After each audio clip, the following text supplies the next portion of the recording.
Tony. I'm the Small Enterprise Solution and Enablement Manager for SAP Asia. I am sitting here with Brett Mundell. Brett is the Managing Director of Leverage Technologies. Leverage are one of our most successful SAP Business One partners in Australia. So Brett, thank you for taking time to talk with us today. Thank you, Richard. Oh, look, it's a pleasure. It will degenerate into an orgy of, mutual appreciation in a second, so don't worry about that. But what I thought we'd do in today's session, Brett, is I thought we'd talk a little bit about, your organisation, why you chose to become an SAP Business One partner, and talk a little bit about, what are some of the things that have worked for you over the last couple of years, and what you see as some of the challenges going forwards and how you plan to address those. Sure. Fantastic. So why don't we start off by talking a little bit about, why you decided to become an SAP Business One partner? Richard, I think first and foremost, it's about, for us, it was about branding. Mm-hmm. And I think SAP is about the best branded product in our space out there. So that was critical for us. But on the back of that, we're looking for a quality product that we could take to market, that we could rely on, that was dependable. We're looking for an opportunity for our people to gain skills, and we're looking for an organisation that could assist us with lead generation and with marketing. We thought we had a very good foundation, but we needed a partnership like SAP to take that further. And I think that's exactly what's happened. We've, over the past 3 years, have built a very nice business on the back of SAP Business One. We have sold and implemented and support 60 SAP Business One implementations. And we're profitable on the back of that. And I think as a business owner, that's of critical importance when everything is said and done. Yep, absolutely. I don't think there's too many of our SAP Business One partners who have the words non-profit organisation on their business cards anywhere. Yeah, absolutely. Look, I think at the end of the day, it all adds up to that. And fundamentally, we're in business to make some money. And that's certainly happening for us. But the customer base is happy and has been well looked after, so it's going well. Yeah.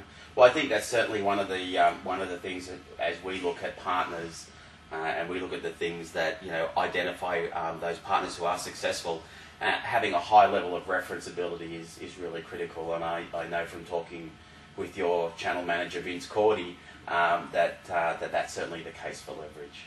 Look, I think we do get a lot of repeat business, and we were with Vince earlier today, and I mentioned to him that I think probably 70% of our leads this quarter are coming from sites referenceability, so existing customers that have referred us on to people they know in the market, and that's a good indication for us.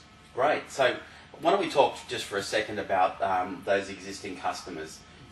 What is, from your experience, the ideal SAP Business One customer? We look, typically we've sliced and diced our market into two key vertical markets, I suppose. One is distribution-based organisations, and the other is project-based businesses. Right. What we're typically looking for, most of our, if you take an average of the sites that we've sold, 10 named users, 10 named professional users would be the sweet spot. Right. And I think most of the organisations that we sell to are looking for a fairly broad range of functionality. They're looking for some CRM, distribution, finance, some services capability. Typically, they are prospects who've come off products like MYOB in Australia, entry-level tier 3 products, and they're running spreadsheets for CRM. And now what they're looking to do for the first time is merge those activities together into one complete product. So a broad range of products. Typical user count about 10, as I said. Yep. In Australia, that equates to companies that turn over between 10 and 50 million Australian dollars, and are in one of those spaces, distribution or project-based for us. Okay, so really that approach of having a solution with a broad set of functionality has been a winning approach. Absolutely, yeah, absolutely. Okay. I think Business One stands out in that space, in that it has a fairly broad range of functionality bundled up into one complete price. Okay, fantastic.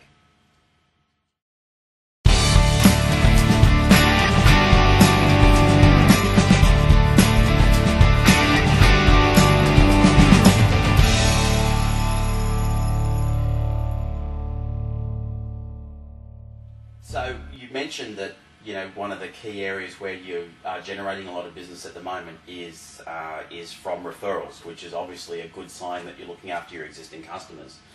When you do go out to market and you go out and you engage in demand generation campaigns, how do you approach that? What would you say? And again, you know, you may want to take notes on this because I think I'm going to ask Brett to give away the secrets of his success. But if you wouldn't mind, can you tell us a little bit about you know, how you handle that process? Sure. I think first and foremost, it's we do a lot of work on the actual underlying data that we use. So what we're doing firstly is understanding what the market is about. So what customers do we want at the end of the day? I think you've got to start with the end goal in mind. And for us, as I just said, the end goal is to sell on average 10 user sites in wholesale distribution or project-based businesses. You know, so what we do is we purchase data based on a horizontal slice. We want companies that turn over between 10 and 50 million Australian dollars that are in our vertical markets. What we then do is we sort through that data so that by the time we start to run our campaign, we understand, you know, we've got the correct company name, we've got the decision maker's name and it's all correctly spelled, we've got the correct phone numbers, we've got the correct address. So we've got all of the basics in there. Because without that, you can't launch a campaign. Right. If you've got the incorrect data, it's no point going any further. So very importantly, we've worked through the data, and the data is based on organisations that if we've got a lead, we know we can sell to them. Okay. There's no point in our minds generating a lead for a company that's in the garment industry if we don't have a solution for size colour matrix. Okay. We would have wasted all of our marketing effort to generate a lead that we can't take any further. So we start with the end goal in mind, we work through the data.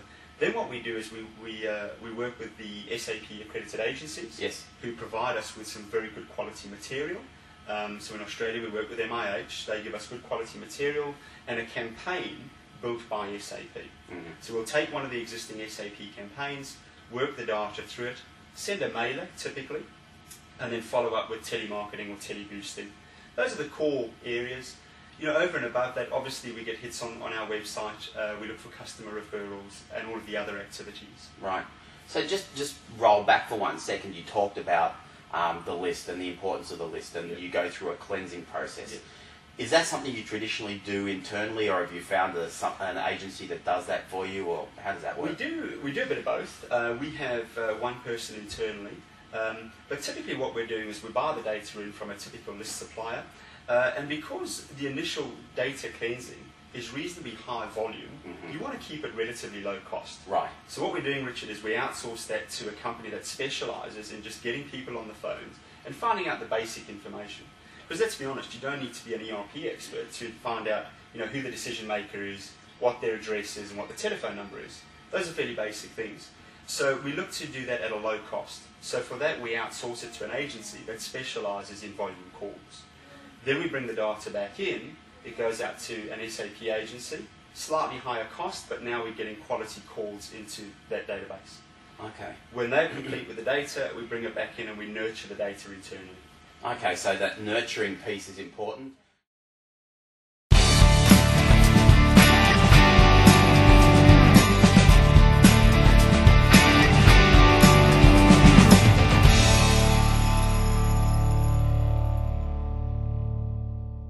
So then, you made the comment before about the fact that you have a nurturing process. A lot of the SAP Business One partners I talk to really feel that nurturing piece is something which isn't necessarily important in their overall lead generation process. What importance do you place on that? Do you have any examples you can give where you've gone through that process? I think it's critical. I think what comes out of a campaign generally is, if you're lucky, you do get a few leads who happen to be in the market right now and are looking to buy software. But fundamentally, what you get a lot of is leads that require nurturing. We've just closed in December a 15 professional user deal that originally came to us 18 months ago. Wow. And we've nurtured it through that process for 18 months. Right. Now the sales cycle was only 2 months, but that was 16 or 18 months of nurturing through the marketing process to get to a point where they bought Business One. It's a good sale, 15 users, but certainly without nurturing, they would have come through as a suspect and been lost at that point if we hadn't nurtured them. So when you talk about nurturing, I think earlier you mentioned you have internal telemarketing resources. What do you traditionally do? Do you make contact with them every 6 months? Do you make contact with them every quarter? How do you do that? I think what we do is what's important is to classify your data again. So if you have someone who has said to you, I'm not in the market right now, but I'm looking to enter the market in the next 6 months, then obviously we need a fairly high frequency of touches, so that when they do enter the market in the next 6 months, we're top of mind. Okay. So what we're trying is multiple aspects of that. Yes, from a telemarketing or teleboosting point of view, we'll get on the phone and we'll have a chat to them about when they are coming on the market and a relationship there. But we'll also send them a white paper. If they're, for example, in the medical industry, we might send them a case study of someone we've recently implemented that is similar to them. Right. We might point them to a press release on our website. Okay. So what we're trying is multiple touches over that time period. The goal, of course, is when they do decide, today's the day I'm going to enter the market, we're top of mind. They're going to give us a call. Okay. And without nurturing, I don't think you can make that happen.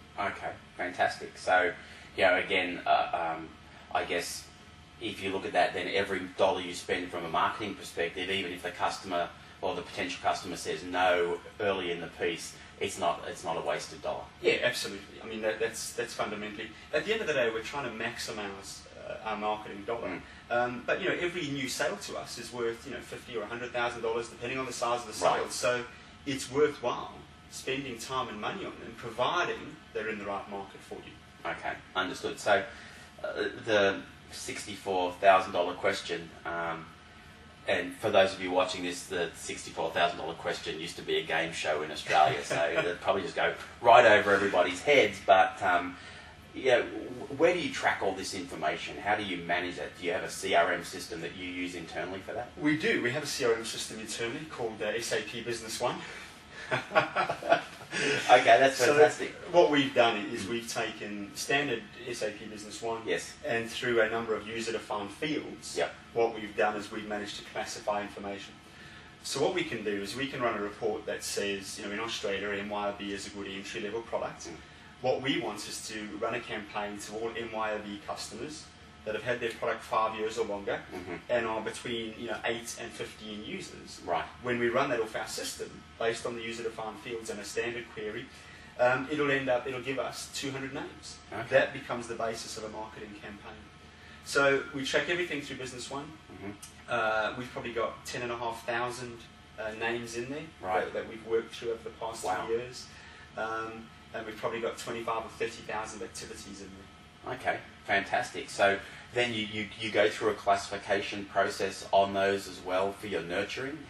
We do. What we do is we classify the leads as they come in according to various statuses. Okay. That way we have, for example, prospects, and a prospect is someone who's not in the market right now, but is highly likely to enter the market, and we have a classification for those. And obviously that's, we're constantly providing marketing touches to those, because that we know they're in our market and we know they're about to purchase software or look at purchasing software. Then we have a classification which is platinum, which is one step below. They're looking at entering the market, but only in 6 to 12 months. Right. So we classify the data, that way we know where to focus our attention. At the end of the day, like any of the other partners, we've got a certain amount of resource that we can dedicate to marketing and money. We need to maximise our dollar by making sure we focus in the right areas. If you don't classify the data, who needs multiple touches, who's too big, who's too small, you'd misguide your dollar and end up with not much. Yeah, okay. So I guess, and that's an important piece of information. One of the things that we do a lot of is going out and trying to do some analysis of our most successful partners. And smart usage of that marketing dollar is critical, and actually being able to classify those names before you go out to market is a critical piece. If I go back and I look at some of the failed campaigns that have unfortunately ended up being done, oftentimes it does come down to the strength of the list. Yeah. So let's then talk, if you like, we've talked about a little bit about what you do from a marketing perspective. What about the sales cycle? Okay. For you with SAP Business One, what's the average sales cycle, and how does that transpire, if you like? I'd say the average time scale Yep. is probably 2 to 3 months on average. Okay. For a sales cycle. The process that we follow, once marketing has identified the lead and they've qualified it, an appointment typically is made. Right. And then what we'll do is go out, we'll have a look at the website beforehand, make sure that we understand something about the business, etc. We will go out to that site. Yes. And typically what we'll do is uncover more about their requirements. So what we'll do is look at, for example, do they require services and CRM? What software do they currently use? What are some of the challenges in their business? Doing typical discovery. Right. Now, normally that meet and greet and discovery would be about a 1-hour meeting. Okay. And we would walk away with a fairly good understanding of what their requirements are and whether or not we can match them. Yeah.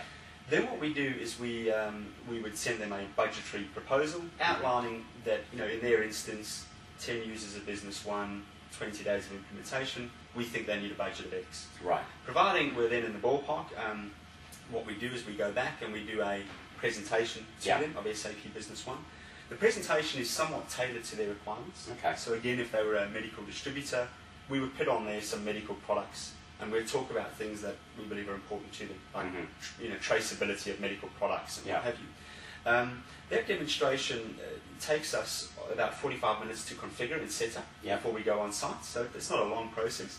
And typically a demonstration like that on site to the prospect would take about an hour and a half. Okay. At that point in time. Then what we do, if there's a level of interest, which usually there is at that point, we'll get one of our consultants to go on site and do between a half day and a full day of what we call pre-sale scoping. Okay.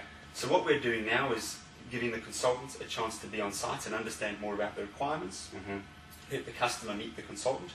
But really what we're doing is giving ourselves the ability to fully understand the scope of what the prospect wants. Right. How many companies are to be installed, what sort of reporting is required, what will the general ledger look like, etc. Okay. Then what we do is we put together a complete proposal, including our pre-sale scope of work, and then we look to close the business on that basis. Okay, so it sounds like you do maybe 3 on-site calls all up, including that scoping. I'd say 3 is probably the average for us. Okay. And the beauty of that scoping, and very often the prospect pays for it, is that when we close the business, we know we've got a good understanding of what the expectation from the customer is and what we need to deliver. Right. And we can make sure that we have that functionality available for them. Yeah. So then, talking then from a sales cycle, and I know you, like me, have been involved in selling ERP software for quite some time. Too long. We've all been out and done a number of different sales courses and been exposed to various sales methodologies, whether it's targeted account selling or solution selling or strategic selling. But as you know, with SAP, we put together our synchronized customer engagement life cycle and all the tools behind that. Do you use those tools at all? And if you do, how do you find them? Look, we do use the tools, and we find them very good. We use a number of the tools that SAP offers, not just the sales cycle, but across the board, the implementation methodologies. So we'll show customers the blueprints, for example, or prospects the blueprints. We'll show them even the implementation methodology and explain to them that this is the way we implement the software. I think, again, the SAP material is very well branded and very well put together. Right. And it gives confidence from a prospect point of view that SAP is behind this product and that what we're seeing is a very professional approach. When we ask people when we close business, what are the reasons you bought from us? Very often it has to do with the SAP branding and the SAP approach. So we make sure that during the sales cycle and implementation, we work with the SAP materials wherever possible. Okay. So our final proposal is based on the SAP template. Okay, so you use the proposal toolkit. Absolutely. Okay, absolutely. Yeah. Why reinvent the wheel when it's there and it's already very well put together? So it's a great advertisement, if you like, for all the different tools that we've put together. And of course, as I'm sure you're aware, Brett, and most of you who are potentially watching this would be aware, all that's accessible through the Sales Cycle Navigator. One of the criticisms that we sometimes get on those tools is that there's too many tools. Sure. What's your approach to that? Do you use all the tools, or do you pick and choose? We pick and choose what we use. Look, I think the strength of the portal is that there's a lot there and it's good quality information. The downside, whenever you've got a lot of information, is it can be difficult to find that information and what you're looking for. But we've picked out things that we think suit us as an organisation. So we've picked out elements of the various tool sets, and that's what we use. And we're constantly looking at the portal to see what's new and what's now available. Okay. So, I think to use everything is unrealistic. Yeah. But I think to take out the parts that suit your business as a partner is what's critical. Fantastic. And that's what we've done. Yeah. Okay. So that's good. So your advice to people is what? Be aware of what's there and just use what you need at the time. Yeah, absolutely. I think, some time spent from time to time going onto the portal and having a look at what's there is time well spent. And throughout our business, our implementation people, our salespeople, marketing, are encouraged to go onto the portal and have a look. And if they see something that's useful, we discuss it at the next team meeting and we implement that. Okay. So then let's talk about, if you like, some of the challenges. Because again, I spend a lot of time talking with partners, and it varies. Some of the topics vary from country to country around competitors and that kind of thing. But there's a couple of threads which seem to run through. For you as an SAP Business One partner, what's your top, say, 3 challenges? I'd say certainly one of the top challenges, or the top one, would be finding good quality people in our business. I think that's difficult. Mm-hmm. Finding good quality salespeople and implementation people is very difficult from that point of view. So that's probably our number one barrier to growth very often, is in that regard. But the other one is finding the right quality and quantity of leads is always tough. I think most partners would say to you, what's the big barrier to growth? Hey, give me more leads and I'll sell more software. Right. But I think, we've largely addressed that situation with programs that we run. Mm-hmm. Could we do with more leads? Absolutely, everyone can. But if you've got a proper process and program in place, then I think that happens. Okay. In terms of, you asked for 3, that's 2, so it's people and it's leads. You don't have to give me 3. You can just be satisfied with 2 if you I'd like. say 2's about it. Those are our 2 major barriers at this point in time. Right. And both are addressable. I think fundamentally, globally, the market's fairly good at the moment. Yeah. And I see, personally, that there's only a handful of products in our space that have the right level of branding and maturity to go to market and be successful. So I think we're in a good space. Yeah. So then, if we talk about what can we do together to address those challenges, I think we've already talked about the lead generation process. You've already talked about the fact that you're running campaigns, leveraging some of the SAP go-to-market materials, working with an accredited agency, make it happen, the people you're working with there. But then when it comes to finding additional people, if you had some advice for us as SAP, what are some of the things, I don't want to put you on the spot here, but what the heck, I'm going to anyway, right? Actually, so I do want to put you on the spot. Yeah. What are some of the things which you think that we could do better together to help you address that challenge? Look, I think, again, the branding sells. Yes. So when we go to market for people, people want to work with an SAP product very often. So again, we push very hard on the branding.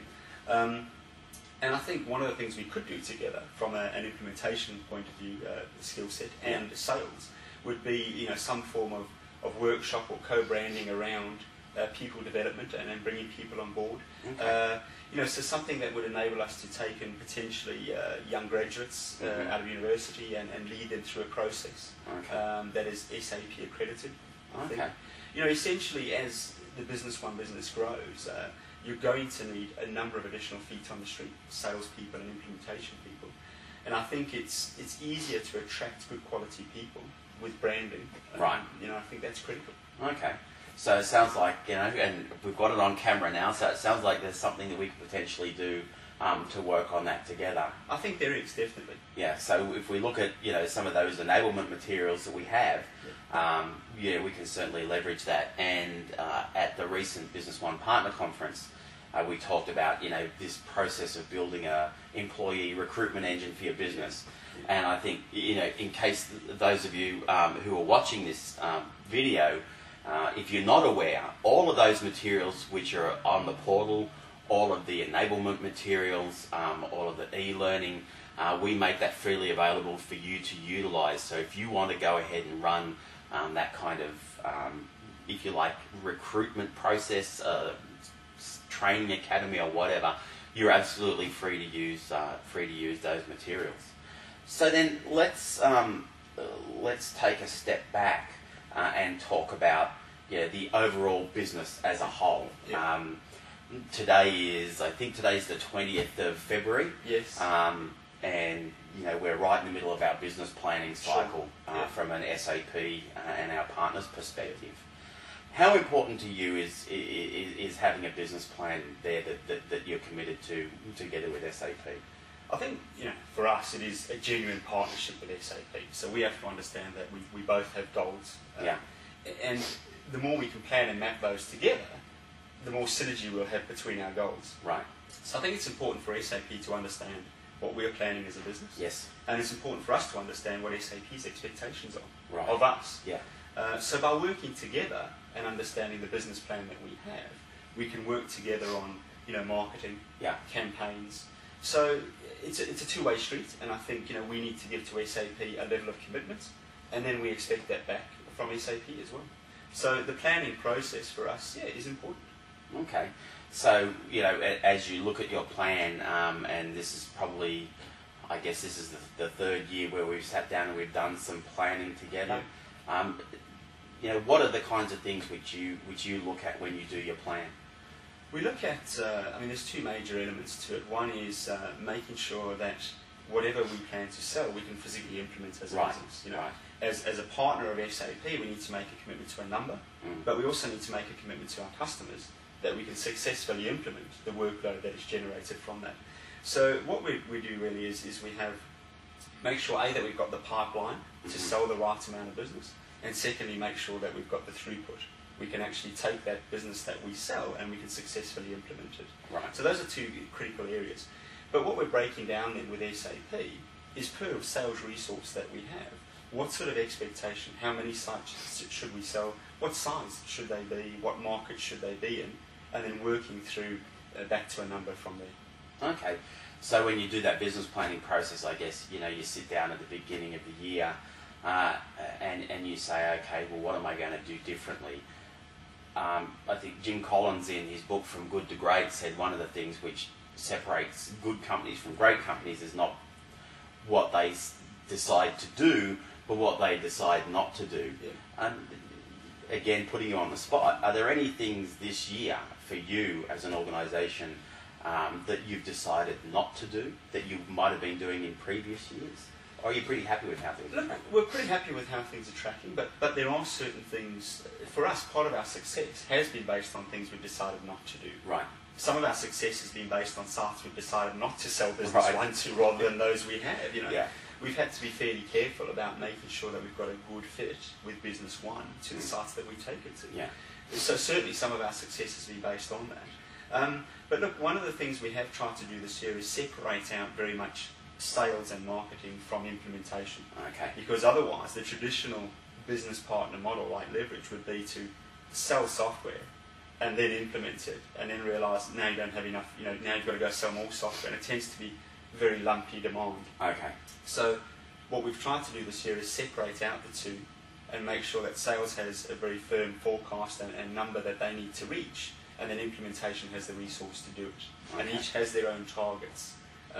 So that what we should see is sales pushing for their number, and then effectively we've got the throughput to make it happen. Okay, so that sounds like you're in pretty good shape as you go forwards into 2008. Yeah, I think from last year the critical lesson that we learned was making sure that we've got enough people to physically implement the software and do so successfully. But yeah, I think we're in good shape. Right. I think the product looks pretty good. We've got good referenceability and we're ready to go. Fantastic. Well, somebody once said to me that if you don't have a problem, then you have a problem. And I guess the thing you're talking about there is, you've either got, too many deals and not enough implementation people, or too many implementation people and not enough deals. So I guess finding that balance is really that is the problem. Yeah. If you're looking for one, that is the challenge. That's Yeah. the juggling act. Is either there's not enough in the pipeline to physically close enough Yeah. business to keep our people busy, Yeah. or alternatively there's too much. So we are constantly looking at the sales forecast, the pipeline. One thing that does help us with that though, Richard, is when we get to a stage where we think business is going to close, Yeah. invariably it does, Yes. very often. Look, we'll have sites that decide to do nothing or do bar from the competition. Yeah.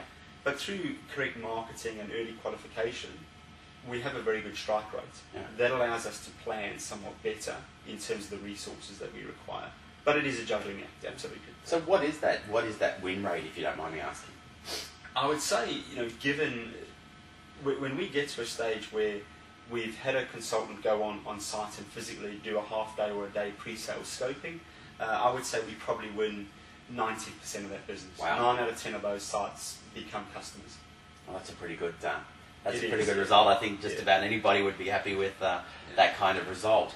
So let's just talk then a little bit about the future. You just attended our FCOM in Singapore and the SAP Business One Partner Conference.